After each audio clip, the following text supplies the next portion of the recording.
Hi, I'm Daniel Lucas. And this is Mick, the Doctor of Digital. And welcome to Music 101. Music 101 is created to empower music itself, a legendary icon in the music industry. Another week, another great episode on Music 101.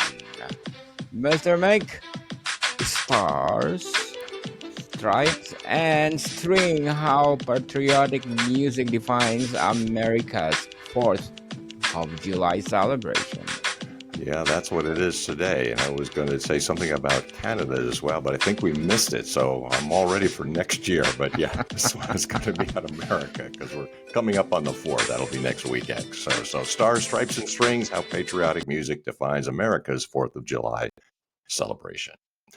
So if we wanted to start somewhere, I thought, okay, well, let's start with the obvious question, at least to me. Why does James Brown's America Is My Home feel like a defining patriotic song? Well, absolutely. It's the summer of 1968, and that's actually a time we considered in a previous episode because 1968 was a phenomenal year. America was on fire, literally and figuratively. Cities burned, hearts ached, and the nation reeled from the assassination of Dr. Martin Luther King Jr. The war in Vietnam raged on. Young men were being drafted by the thousands. And at home, the civil rights movement was colliding with a grooving sense of disillusionment. We also had Bobby Kennedy assassinated well. Amid all of this, James Brown, the godfather of soul, released a song that no one quite expected, and that is America Is My Home. It was all funky, but JB worked hard and never rested on his laurels. Still wasn't a typical Soul Brother #1 tune.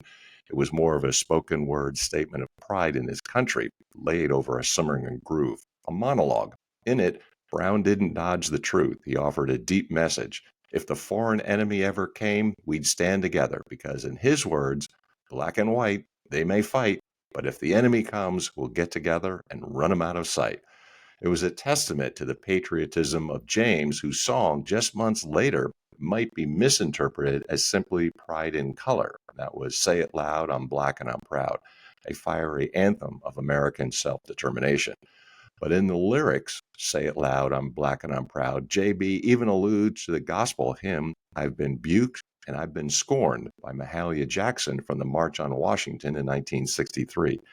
Brown explains the chorus as wrapped up in the traditional American aspirations for life, liberty, and the pursuit of happiness. And if you look closely at the lyrics and listen closely, you can hear it in that song because it really does have a patriotic theme. James was describing personal autonomy for himself as he lived, but more importantly, to inspire his fans and young Americans. The song is about owning yourself, your career, and your education.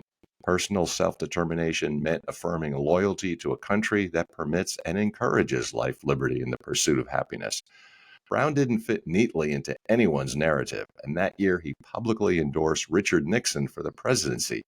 Brown was a businessman, a showman, a patriot, and a cultural upstart, all at once. With the tune, he wasn't just making a song, he was making a statement. Brown used his voice to say something bold.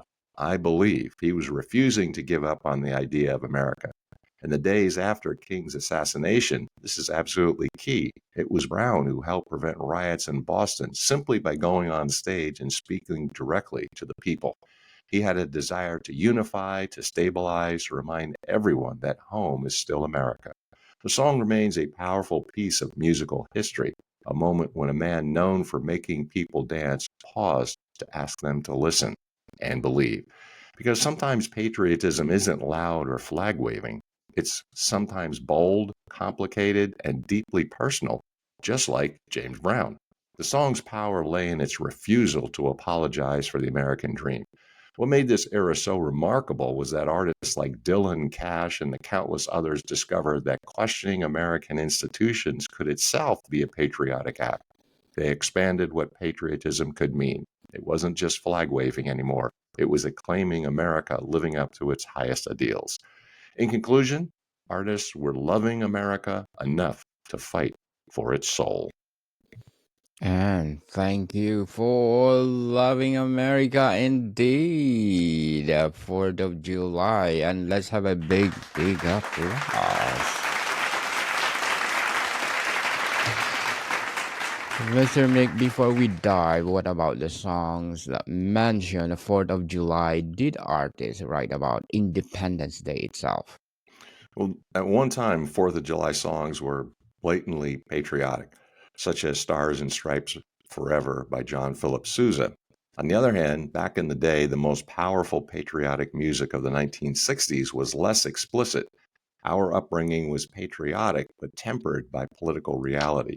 Later, artists like Charlie Daniels began weaving explicitly Fourth of July imagery again into their narratives. Several Charlie Daniels songs could qualify as Fourth of July material. In America, this is Charlie Daniels' most famous patriotic anthem and a staple for Independence Day celebrations. The song celebrates American unity and resilience with its memorable chorus about sticking together. In America is consistently featured on 4th of July and patriotic playlists because of its rousing celebration of the American spirit and unity. While it was written in response to what was happening politically and overseas, challenges like the Iran hostage crisis, its themes of national pride and solidarity make it perfect for Independence Day celebrations. The song's appeal for 4th of July comes from its upbeat tempo, singable chorus, and celebrations of diverse Americans coming together. Cowboys and hippies and rebels and Yanks, which appears the inclusive and captures that inclusive patriotic spirit many people want to celebrate on Independence Day. Charlie Daniels became one of country music's go-to artists for patriotic material, and in America in particular has remained a 4th of July favorite over 4 decades since its 1980 release. My Beautiful America is first rate as well. The song is emotional, touching, and hits home for me personally because it lists events and experiences all over America, and I've been fortunate to have traveled all 50 states, and most of what he describes I've experienced, so I get to relive good times. Then there's Let Freedom Ring and Freedom and Justice for all by the Charlie Daniels Band, which appears on patriotic playlists. And of course, the genius of soul, Ray Charles, really contributed one of his finest renditions of the classic 4th of July song, America the Beautiful. Absolutely terrific song. In conclusion, some artists like Charlie and Ray brought back explicit tributes to America and took the lead on the 4th of July theme. Mr. Mick, how did the post-war optimism of the 1950s shape the patriotic music of the decade? The 1950s caused a perfect storm for patriotic music. Post war economic boom, suburban expansion, Cold War tensions, and the emergence of mass media all aligned to create an unprecedented wave of patriotic expression. Artists were creating a distinctive sound that celebrated prosperity, technological progress, and national confidence. This era's music reflected the country's emergence as a global superpower and the widespread appreciation of American exceptionalism. The decade's patriotic music was characterized by several key themes that directly reflected post war optimism. Songs celebrated America's role as a world leader, emphasized suburban prosperity and the American dream, and showcased technological achievements like space exploration. The music often featured upbeat tempos, orchestral arrangements, and lyrics that painted an idealized picture of American life.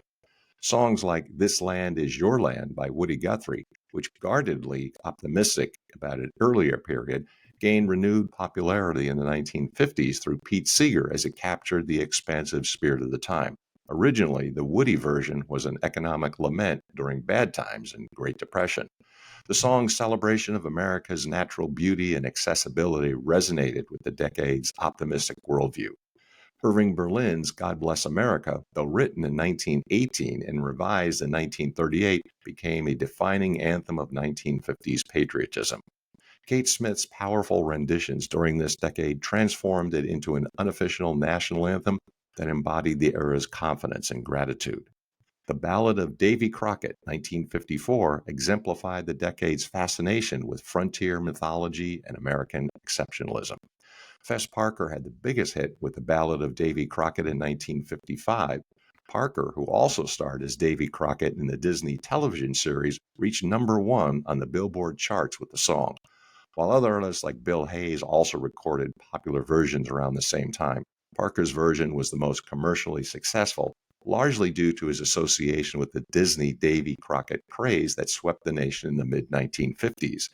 The song's massive popularity, sparked by the Disney television series, or even the Mickey Mouse Club intro, reflected the era's desire to celebrate American ideals. Similarly, Western themed shows contributed to the celebration of American frontier values. Gunsmoke would be an excellent example. Running from 1955 to 1975, it was the longest running Western series and deeply embodied themes of justice, individual responsibility, and community building on the frontier. The show's protagonist, Marshal Matt Dillon, represented the ideal of law and order in the untamed West, often having to make difficult moral decisions that reflected American values of fairness and doing what's right even when it's hard. The series consistently portrayed individual courage in the face of lawlessness, community cooperation, and mutual aid, a struggle between civilization and wilderness, and justice prevailing through personal integrity rather than just institutionalized power. Bonanza would be another strong contender as a patriotic song, as it ran for 14 years, 1959 to 1973, and portrayed a family working together to build something lasting on the Nevada territory. The influence of the West during the Civil War, during the Cold War, cannot be understated. Songs like the Battle Hymn of the Republic experienced revivals as America positioned itself as the defender of freedom against communism. Americans saw their country as good versus evil. The Mormon Tabernacle Choir reached number 13 on Billboard's Hot 100 chart in 1959. Their recording became their only top 40 hit on the Billboard chart. Artists like Tennessee Ernie Ford, with songs like 16 Tons, while addressing working class concerns, ultimately reinforced themes of American resilience and opportunity that fit the optimistic narrative. The decade's patriotic music served as both a reflection and reinforcement of post war confidence. Country music led this charge, but not in the way you might expect. Artists like Hank Williams didn't craft obvious flag waving anthems. However, his son did. Hank Williams Jr. has recorded several patriotic songs that would be perfect for Independence Day celebrations. For example, he wrote and performed America Will Survive. Chuck Berry stands out as having recorded Back in the USA, which is one of the few genuinely patriotic songs from the early rock era. The song expressed appreciation for America after returning from overseas travel. The folk revival that began in the late 1950s introduced something new: patriotic music that encouraged American ideals to be lived out. Artists like Pete Seeger, who popularized This Land Is Your Land again for a new audience, and the Weavers created music that was simultaneously loving and critical, inspiring Americans as they lived up to their highest ideals.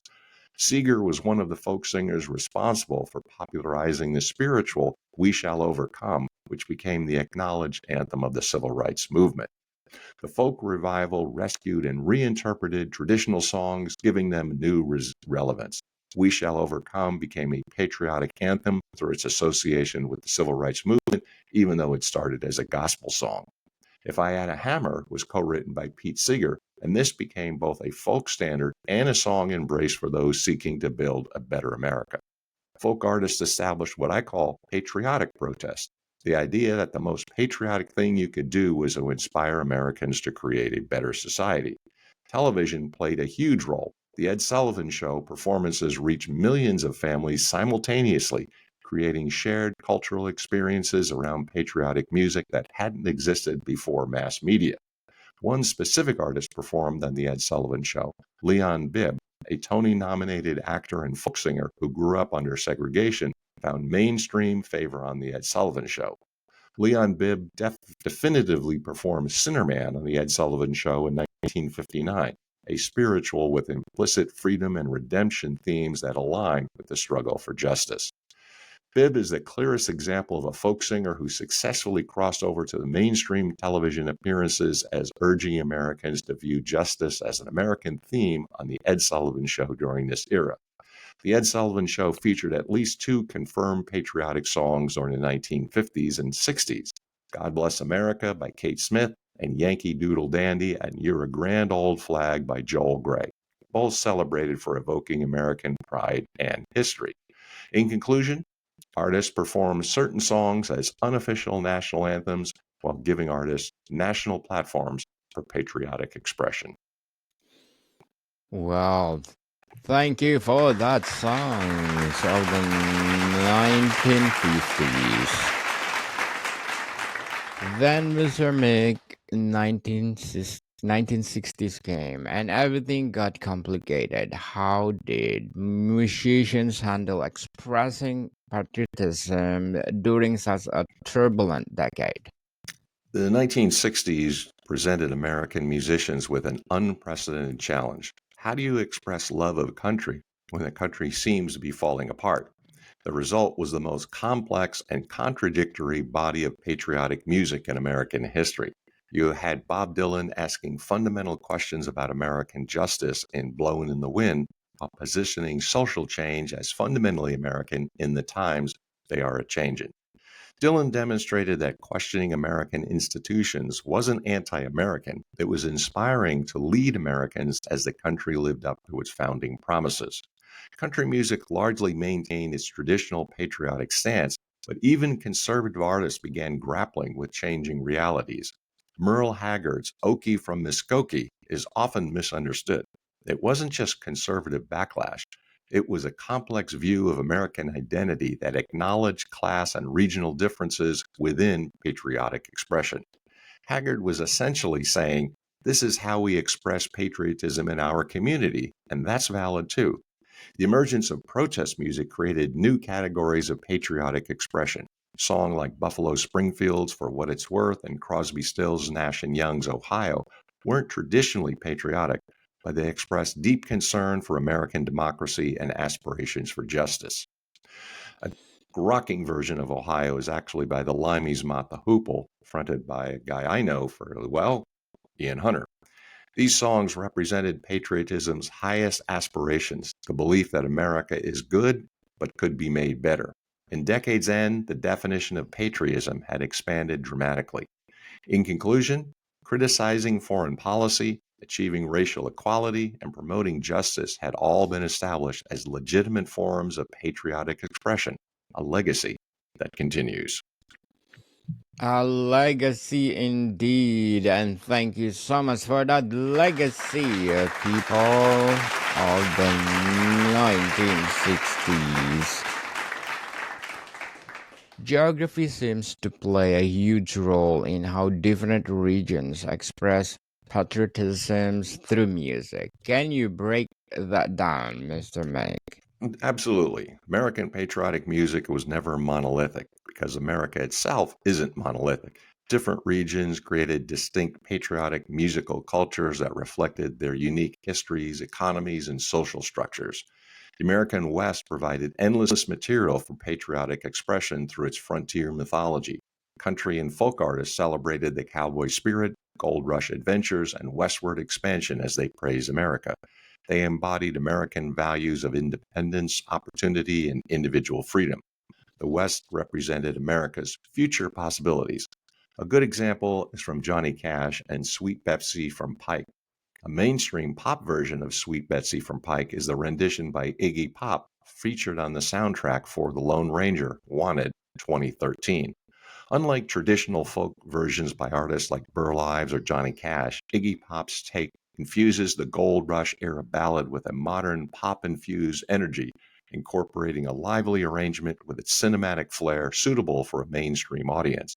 The song retains a narrative of Betsy and Ike's pioneer journey, but it's polished with contemporary production, making it accessible to pop listeners while preserving its Western spirit. The South faced unique challenges, especially during the Civil Rights era. Southern musicians had to navigate between regional pride and national criticism. Johnny Cash mastered this balance by focusing on working class Southern experiences that transcended racial divisions while avoiding explicitly political statements. But Cash, the man in black, born of Arkansas soil, steps into the fray with Ragged Old Flag, a song that feels like a Fourth of July story told around a flickering fire. She's been through the fire before, he says, and I believe she can take a whole lot more. The words land like truth, simple and unyielding, honoring the grit of folks who keep going no matter the odds. It's not a glossy anthem. It's raw, like the callous hands he celebrates. By the time Cash confesses, I'm mighty proud of that rugged old flag, you feel it too. a quiet, shared pride in a nation that endures because its people do. Released in 1974, Ragged Old Flag climbed to number 31 on country charts, but its reach stretched far beyond. Urban America found its voice through soul and R&B emerging from Detroit, Philadelphia, and Memphis. Motown created implicitly patriotic music by celebrating American success stories. Their artists' rise from poverty to stardom embodied the American dream, overcoming adversity. Marvin Gaye's What's Going On, 1971, is a powerful Motown classic that captured an explicitly in patriotic spirit, and I appreciate the chance to pivot to this iconic track. Gaye's soulful masterpiece weaves a deeper, more reflective narrative of America, one that confronts its struggles while celebrating the resilience and hope of its people, especially Americans rising from adversity. It's a song that embodies the American dream not through glamour, but through raw honesty, making it a profound example of Motown's ability to craft music that feels patriotic by holding a mirror to the nation's soul. When producer Barry Gordy initially resisted, calling it too political, Gaye stood firm, even threatening to leave the label. Released in 71, the single soared to number 2 on the Billboard Hot 100, proving America was ready to listen. The song's patriotism lies in its unflinching love for what America could be. Gaye, a man who clawed his way from Washington, D.C.'s slums to stardom, knew the American dream's promise and its betrayals.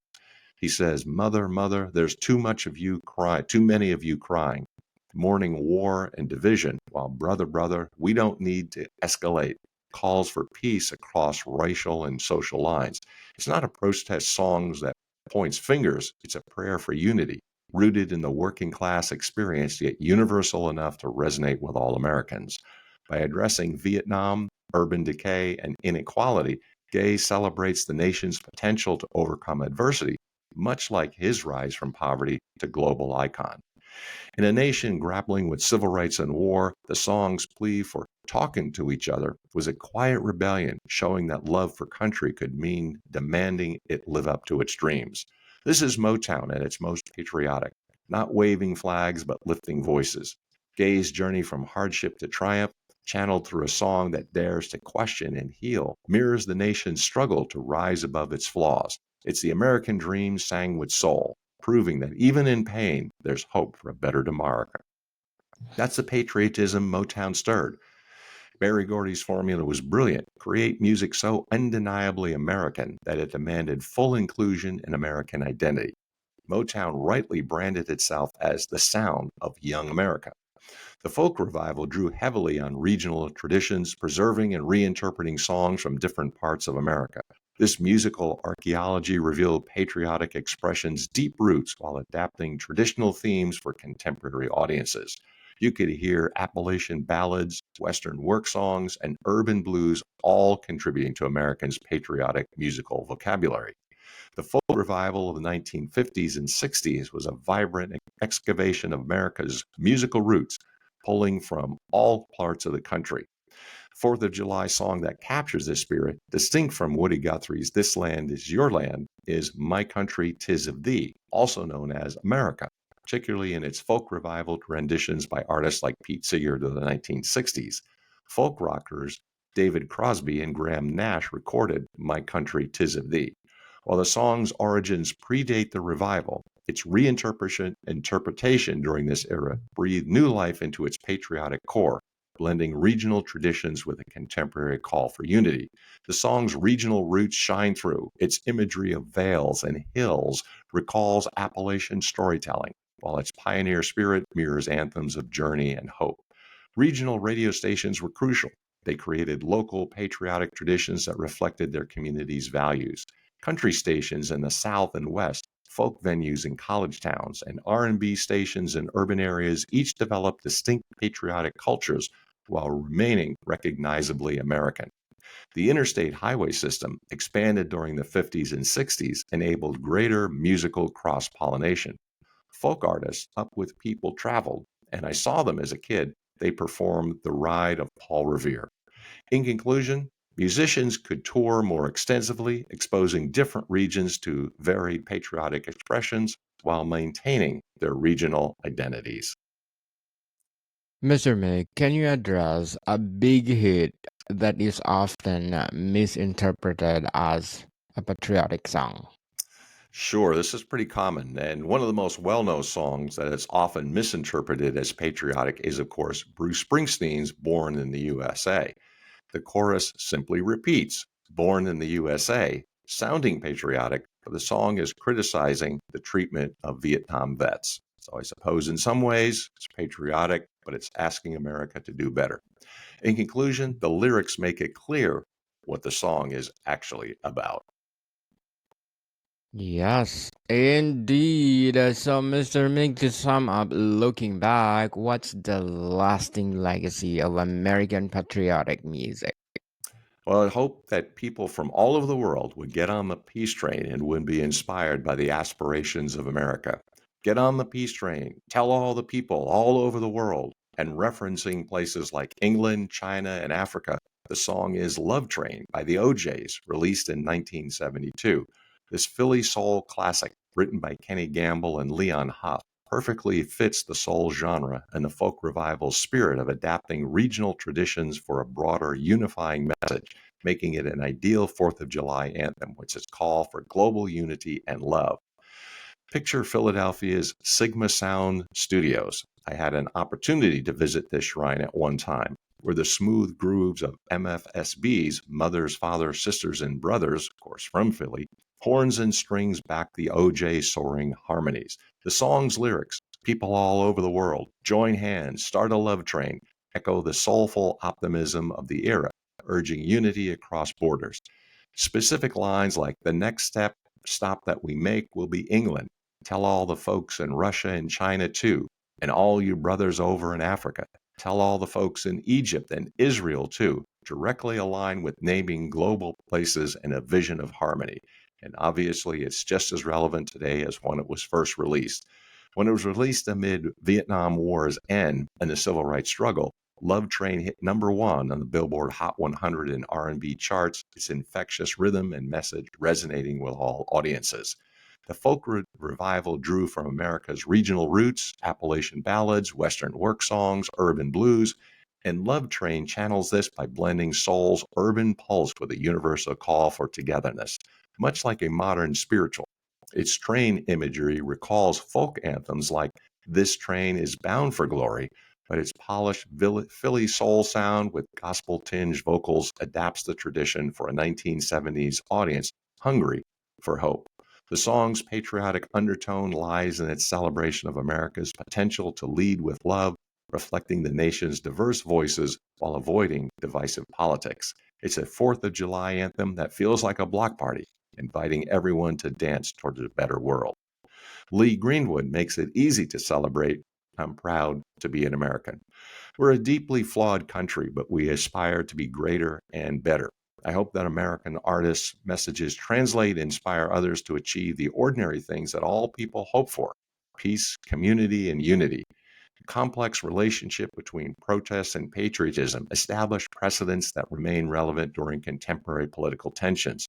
Artists today can look to musicians like James Brown, Bob Dylan, and Ian Hunter for examples of maintaining patriotic sentiment while feeling free to criticize American policies and institutions. Blimey, though transplanted to America for decades, is singer-songwriter Ian Hunter, who critiques the elites in their three-piece suits while favoring the ordinary Americans described as Frankie and Johnny, while searching for what he calls in the song of the same name, Soul of America. More information about Hunter's songs is in my On Track Ian Hunter.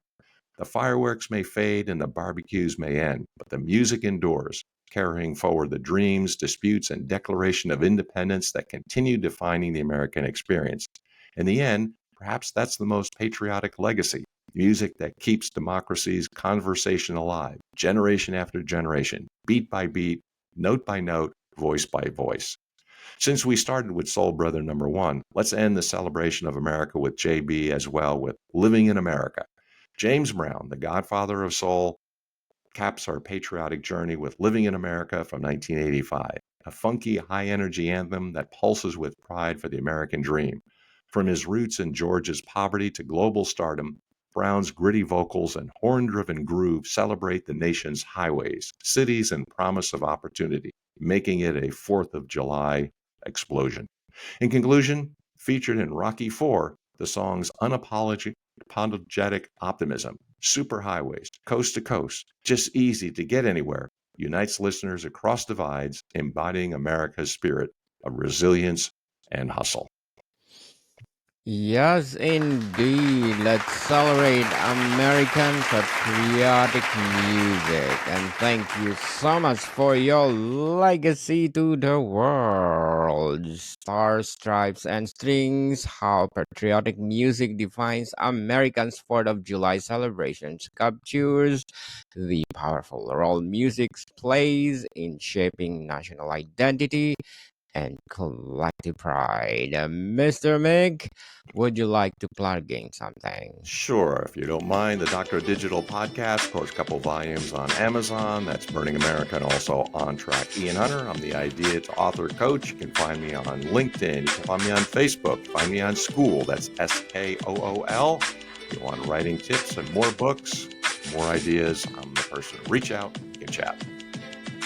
Yes, people like about Mr. Mick because if you support him, more and more empowering others to come, more and more empowering books to come. And please do listen to our baby podcast, Mental Health 101. Mental Health 101 is created to empower our mental health awareness. So, Mr. Mick, thank you so much for your time. Thank you, my friend, Mr. Daniel. Until next time, day is full. More to come, people. See you soon.